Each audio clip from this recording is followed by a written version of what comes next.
Λοιπόν, γεια σας παιδιά, βρισκόμαστε εδώ στην Δράμα και ήρθαμε να δούμε μια εγκατάσταση που κάναμε στο σπίτι ενός φίλου από μια αντλία καινούρια, σχετικά καινούρια στην αγορά.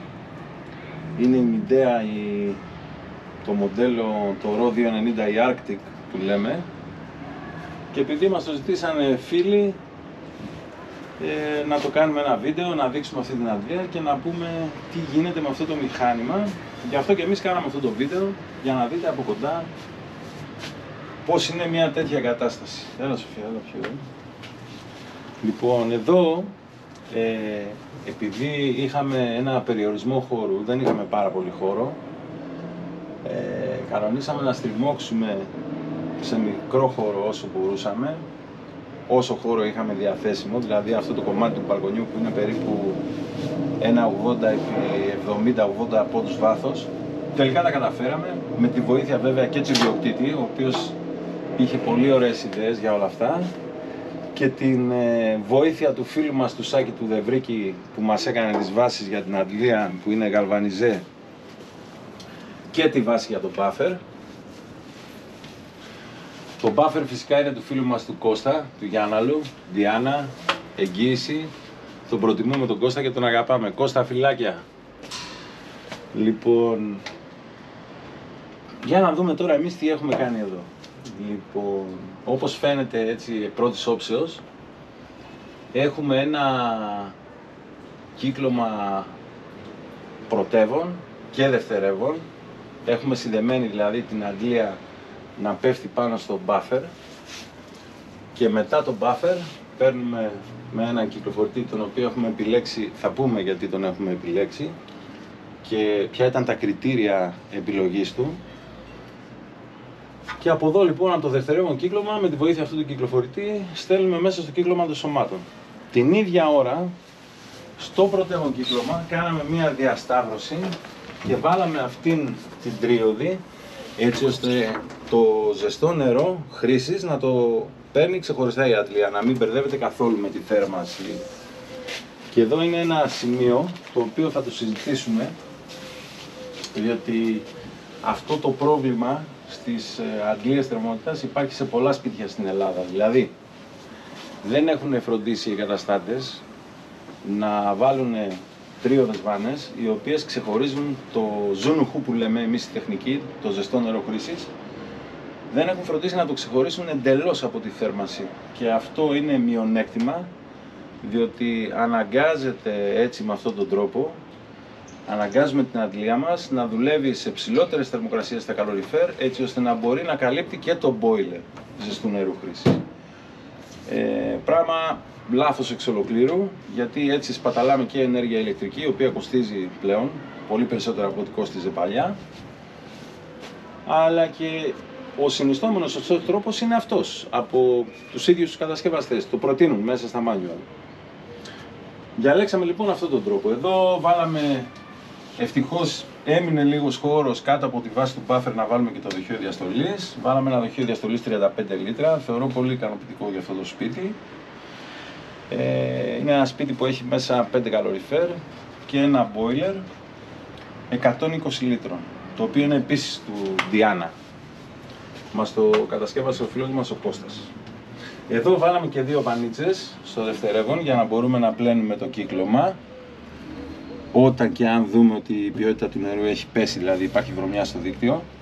Πράγμα λίγο δύσκολο, γιατί η Midea μας έχει προβλέψει για μας και μας δίνει φίλτρα σίτας, αυτό το φιλτράκι εδώ, το οποίο για μένα είναι το πιο ικανοποιητικό απ' όλα και το θεωρώ, υπάρχει ένα debate εδώ, κάποιοι προτιμούν τα μαγνητικά, εγώ προτιμώ το σίτας. Λοιπόν, έτσι αυτή είναι μια γενική εικόνα. Από εδώ φεύγουν οι γραμμές, από εδώ πάνω, οι οποίες ξεκινάνε το ζεστό από την τρίωδη και το κρύο πέφτει στην επιστροφή την κεντρική. Ξεκινάνε οι γραμμές από εδώ, μπαίνουν σε όλη τη διάρκεια, περνάνε σε όλη τη διάρκεια του δωματίου ψηλά εδώ. Εδώ ψηλά, Σοφία, ρίξει λίγο. Εδώ. Και από εδώ, που ήταν λίγο δύσκολα, γιατί όταν τρυπούσαμε συναντήσαμε, ευτυχώς δεν τρυπήσαμε το μπρατσμά, το κεντρικό του διαμερίσματος. Και από εδώ με μια μικρή ευθεία γύρω στο 1,5 μέτρο φεύγουμε μέσα στο πατάριο που βρίσκεται και το boiler του ζεστού νερού χρήσης, έτσι. Είναι εδώ πάνω. Εκεί στη γωνία. Λοιπόν, αυτή είναι μια γενική εικόνα του συστήματος. Από εδώ χαμηλά επίσης φεύγουν τα κεντρικά, τα οποία πηγαίνουν στη θέρμανση. Τα έχουμε καλύψει με ένα καναλάκι 10x6, γιατί περιέχει μέσα 2 σαραντάρες. Είναι F40 η πιπυρό που έχουμε τραβήξει. Και πηγαίνει από εδώ κατευθείαν στο κολεκτέρ του διαμερίσματος, το οποίο είναι λίγο παρακάτω, 4-5 μέτρα παρακάτω, και εξυπηρετεί τη θέρμανση με τα καλοριφέρ που έχει. Τα καλοριφέρ τα κάναμε μια εσκεμμένη υπερδιαστασιολόγηση, δηλαδή από δίστηλα τα κάναμε τρίστηλα για να μπορούμε να δουλεύουμε και σε λίγο χαμηλότερες θερμοκρασίες. Το οποίο έχει αντίκτυπο οικονομικό. Κάνουμε εξοικονόμηση, δηλαδή δουλεύουμε χαμηλότερα την αντλία μας. Εδώ υπάρχει αυτή η μόνωση που κάνω εγώ συνήθως. Βάζουμε αρμαφλέξ και από πάνω εφαρμόζουμε πισόχαρτο με αλουμίνιο.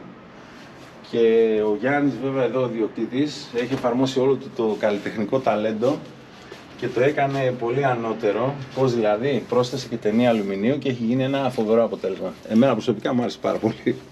Λοιπόν, αυτή είναι η γενική εικόνα, η υδραυλική, η εικόνα σύνδεσης της αντλίας αυτής. Είναι μια πολύ κομψιόμορφη αντλία, δεν ξέρω, εμένα οπτικά μου αρέσει πάρα πολύ. Ωραίο 2,90 λοιπόν. Θα εξηγήσουμε τους λόγους γιατί αυτές οι αντλίες είναι πλέον καλύτερες, είναι περισσότερο αποδοτικές. Είναι καθαρά θέμα ψυχτικού υγρού του RO 290 σε σχέση με το RO 32. Θεωρώ ότι σιγά σιγά κερδίζουν μεγάλο κομμάτι της αγοράς, αν και σχετικά καινούργιες, δηλαδή δεν τις ξέρουν πολύ. Και όλο το θέμα δεν είναι θέμα μηχανισμού της αντλίας, δηλαδή το συμπιεστής της, τα ηλεκτρονικά της και αυτά όλα. Το βασικό θέμα είναι ότι το προπάνιο σαν ψυκτικό υγρό έχει ανώτερες θερμοδυναμικές ιδιότητες από το RO 32, δηλαδή σε πολύ χαμηλότερες πιέσεις λειτουργίας από το RO 32 αποδίδει πολύ υψηλότερες θερμοκρασίες στον εναλλάκτη της αντλίας. Αυτά βέβαια θα τα συζητήσουμε αναλυτικά σε μετέπειτα βίντεο, τα οποία θα γίνουν όσον αφορά τα ψυχτικά υγρά και τις ιδιότητές τους. Έτσι, πάρτε το κουμπάκι. Λοιπόν, τώρα θα πάμε και λίγο πιο μέσα στην αντλία, παιδιά, για να τη δείτε από κοντά, να δείτε τι παίζεται ακριβώς, τι υπάρχει δηλαδή στο εσωτερικό μιας τέτοιας αντλίας. Εδώ βλέπουμε το hydrobox που λέμε, δηλαδή την πλακέτα που αφορά τους αισθητήρες, οτιδήποτε υπάρχει στο υδραυλικό της δίκτυο και διαχειρίζεται και όλες τις ηλεκτρολογικές συνδέσεις, δηλαδή τα out και τα in. Out είναι οι εντολές που βγάζουμε για να κινήσουμε μια συσκευή, ένα κυκλοφορητή, οτιδήποτε, και τα in είναι οι αισθητήρες που έχει διάφοροι που είναι εδώ πέρα. Εδώ είναι η κεντρική της παροχή. Έτσι, τραβάμε max μέχρι 18 A, της έχουμε δώσει ένα καλώδιο 3x6.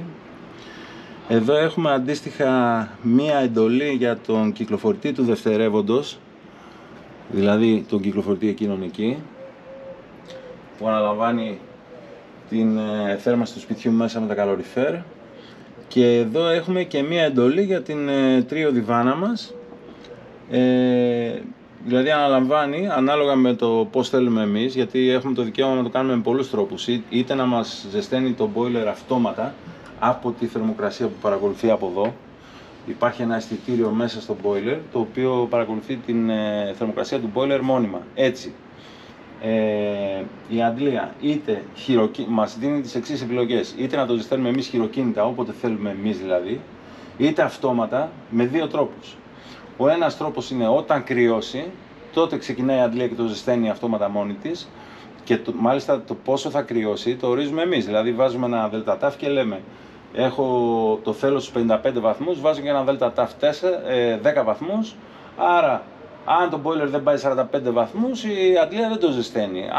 Αν πέσει ένα βαθμό κάτω από το 45, ξεκινάει και το ζεσταίνει και το πάει στους 55. Αν επιλέξουμε θερμοκρασία διατήρησης το 55. Έτσι, έχουμε και εκείνο έχουμε δικαίωμα επιλογής το πόσο ζεστό θέλουμε να είναι το boiler. Τώρα, να μιλήσουμε για τα ηλεκτρολογικά. Κλασικά λάθη που γίνονται. Τα λέμε για να τα αποφεύγουν οι τεχνικοί, για να μην αντιμετωπίζουν προβλήματα με τις πλακέτες.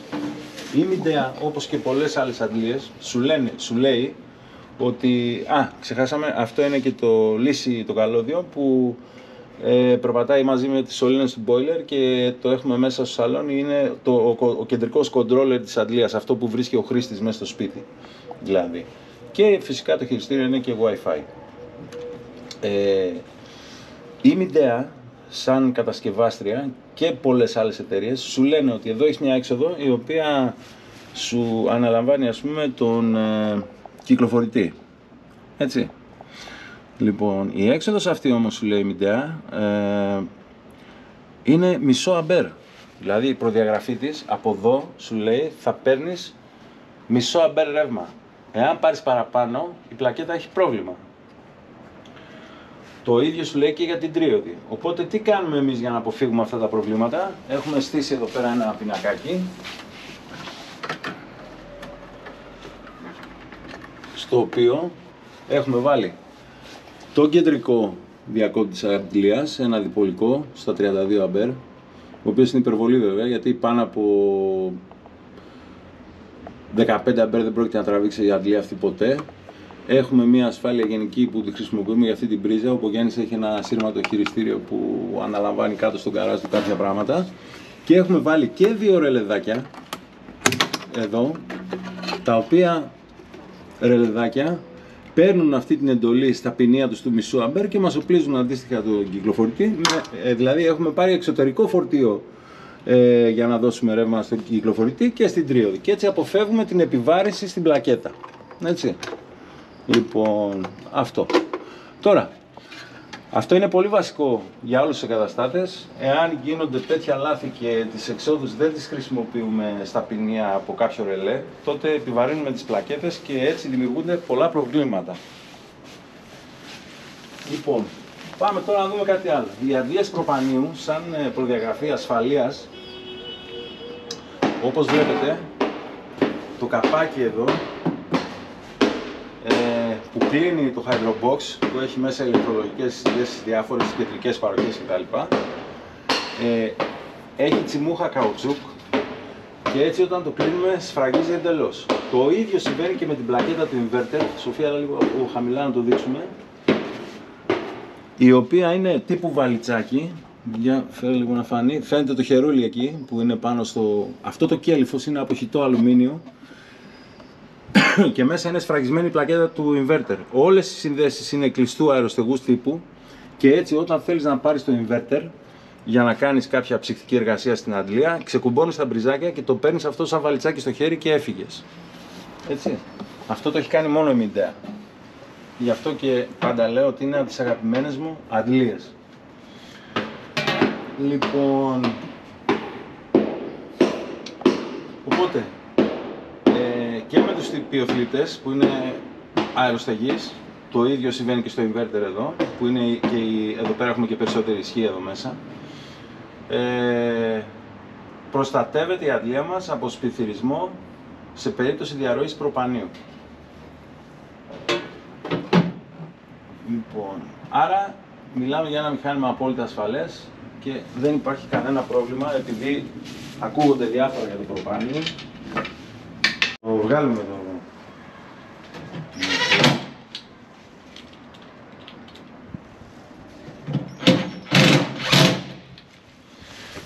Έτσι λοιπόν σφραγίζουμε το καπάκι μας αεροστεγός και έχουμε μία αντλία πλήρως προστατευμένη. Εδώ ακριβώς από πίσω και χαμηλά φαίνεται και ο πλακοειδής εναλλακτής της, εδώ κάτω, νάτος. Και πιο πάνω βρίσκεται ο κυκλοφορητής της αντλίας, ο εσωτερικός της, ο οποίος έχει και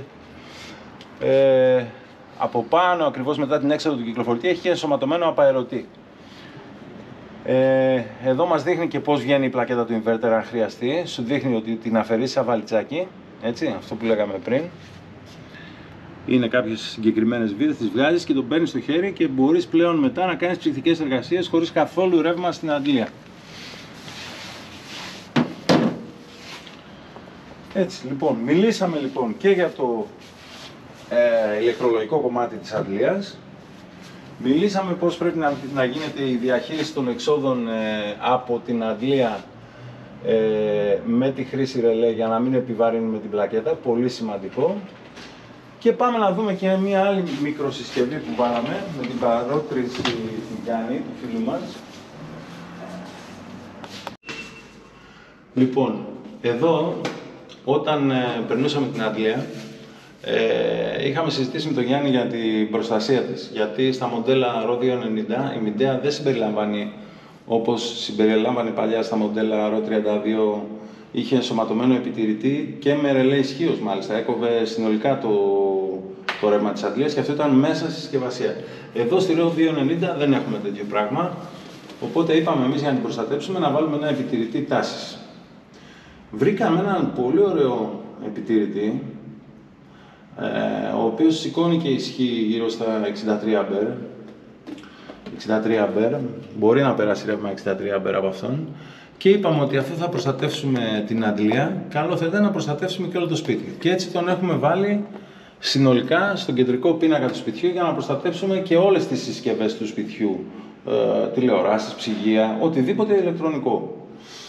Έτσι. Οπότε κάναμε και αυτή την κίνηση, θεωρώ πολύ σημαντική και απαραίτητη στις εγκαταστάσεις αντλειών. Είναι αμαρτία δηλαδή από υπερτάσεις ή προβλήματα του δικτύου της ΔΕΗ να καίγονται και να χρηστεύονται πλακέτες που κοστίζουν.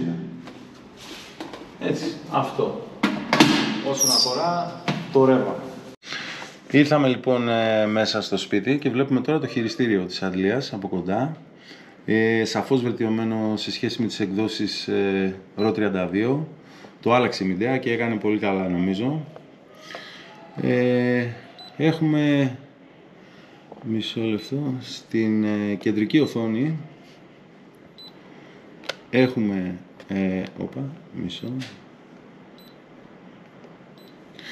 μας δείχνει τι γίνεται στη ζώνη 1. Η ζώνη 1 θεωρείται το σπίτι εσωτερικά, ας πούμε, έτσι. Και δεξιά ακριβώς μας δείχνει την κατάσταση του δοχείου ζεστού νερού χρήσης. Έτσι. Εάν πάμε λίγο παραπέρα, εδώ είναι η αντιστάθμιση, σε λίγο θα συζητήσουμε και για αυτήν. Εδώ έχουμε διάφορες ρυθμίσεις. Εδώ, αν πάμε στην κατάσταση μονάδας, βλέπουμε, μπορούμε να δούμε τις παραμέτρους λειτουργίας της αντλίας, δηλαδή μας λέει ποιες μονάδες είναι online, έτσι, δηλαδή έχουμε μία μονάδα, μία αντλία θερμότητας online, το μοντέλο της, ποιο μοντέλο είναι 10 kW, τρόπο λειτουργίας έχει τώρα τη θέρμανση, χρόνο λειτουργίας συμπιεστής μέχρι τώρα είναι 4 λεπτά γιατί κάναμε ελάχιστες δοκιμές, είναι και καλοκαίρι τώρα, δεν μπορούμε να κάνουμε παραπάνω πολλά πράγματα.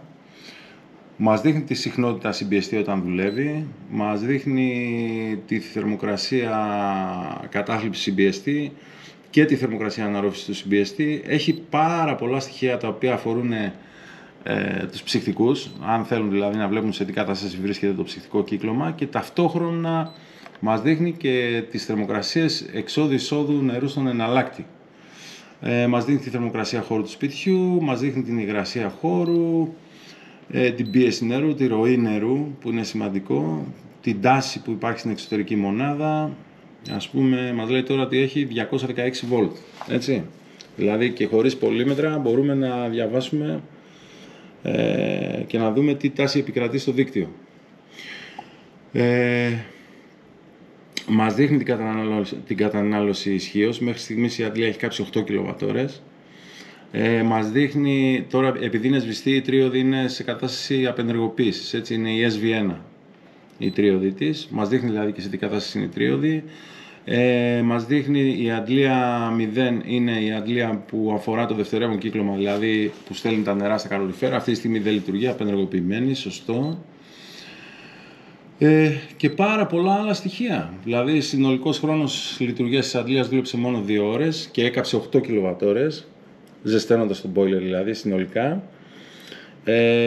Συνολικός χρόνος λειτουργίας IBH είναι κάποιες έξοδοι που αφορούν τις αντιστάσεις, τις οποίες εμείς δεν έχουμε εγκατεστημένες, το λογισμικό και διάφορα άλλα πράγματα.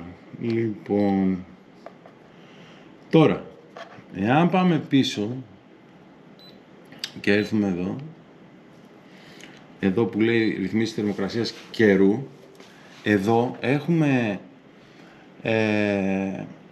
ενεργοποιημένη τη λειτουργία θέρμανσης ζώνη 1, έχουμε ενεργοποιημένη την καμπύλη θερμοκρασίας της, δηλαδή έχουμε πει στην αντλία ότι κάνει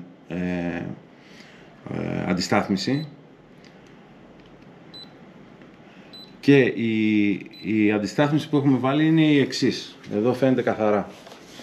Όταν η θερμοκρασία περιβάλλοντος είναι 7 βαθμούς, εξωτερική θερμοκρασία, τότε λέμε από την αντλία μας φέρνει 45 βαθμούς στα σώματα.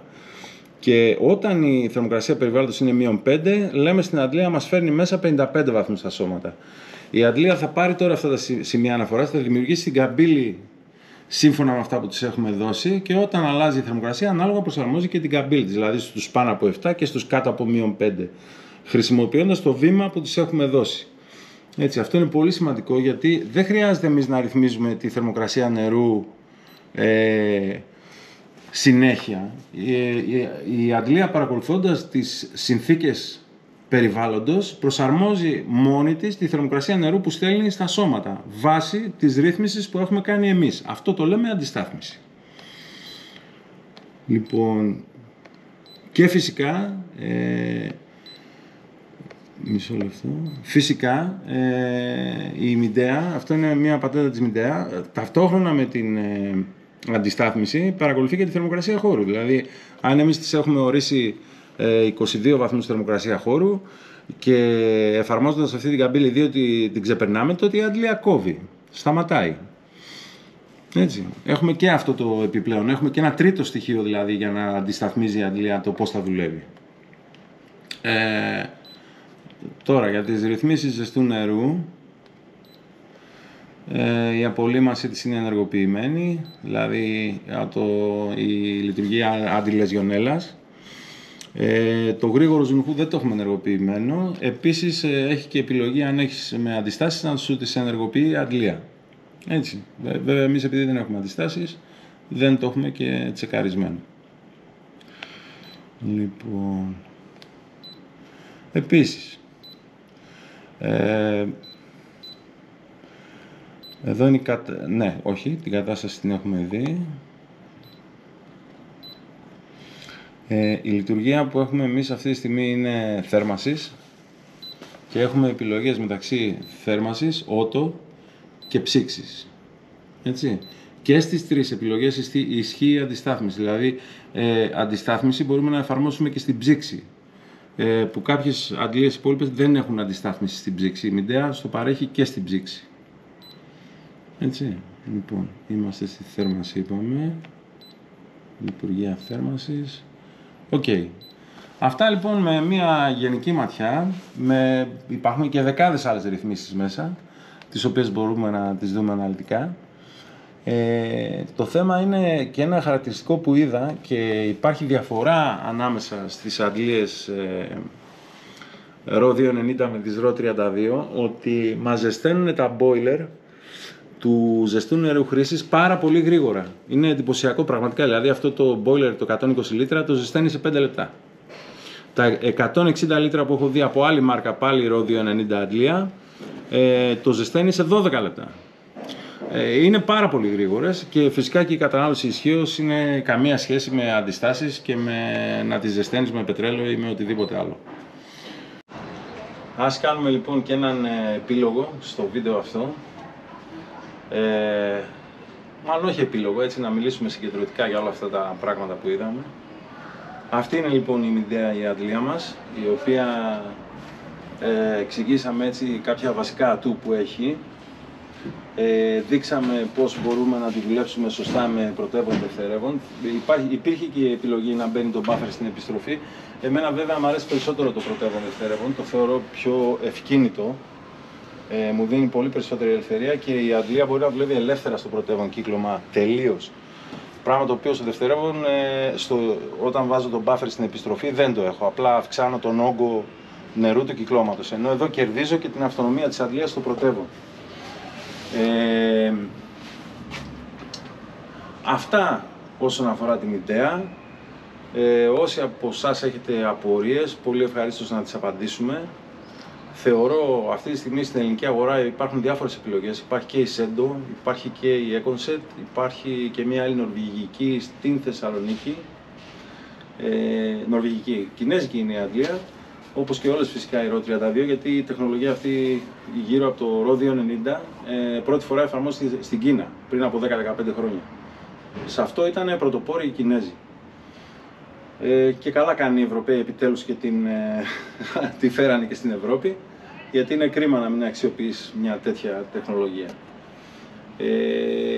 Αυτά λοιπόν για αυτές τις αντλίες. Εγώ έχω την ιδέα λίγο πιο πάνω, όπως εξήγησα πριν, λόγω ηλεκτρολογικών επιλογών και συνδέσεων. Μπορείς να πάρεις κατευθείαν χωρίς να χρειάζεται να βάλεις επιπλέον πράγματα. Παίρνεις εντολές για κυκλοφορητές ηλιοθερμίας, για κυκλοφορητή σε μια δεύτερη ζώνη, για μια δεύτερη τρίωδη. 3 τρίωδες σου δίνει η επιλογή ότι μπορεί να κοντρολάρει από εδώ, μέσα από το χειριστήριό της, που δείξαμε πριν. Έτσι λοιπόν, αγαπημένη μου αντλία, την αγαπώ. Θέλω να δώσω και πολλούς χαιρετισμούς και να πω πολλά ευχαριστώ και στο φίλο μου το Θωμά το Τζίπα και στο Στράτο το Γιαννούδη και στο Γιάννη το Σταματόπουλο που πάλεψε για να βάλουμε αντλίες RO 290 στην Νότια Ελλάδα, στη Λιβαδιά που δουλεύαμε μαζί. Αυτά, και ευχαριστώ και όλους εσάς που μας βλέπετε και πολύ ευχαρίστως, το ξαναλέω, να απαντήσουμε σε όλες τις απορίες σας. Καληνύχτα παιδιά.